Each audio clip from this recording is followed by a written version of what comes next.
This baby Sifaka has a hard life ahead of it.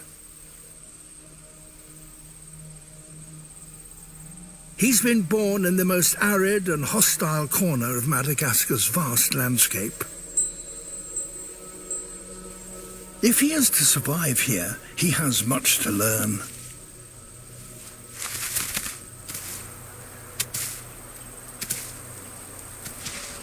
The spiny forest is like a desert.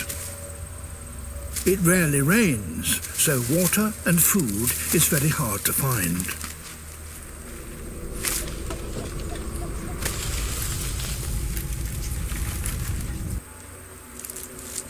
His mother searches the treetops for the youngest leaves.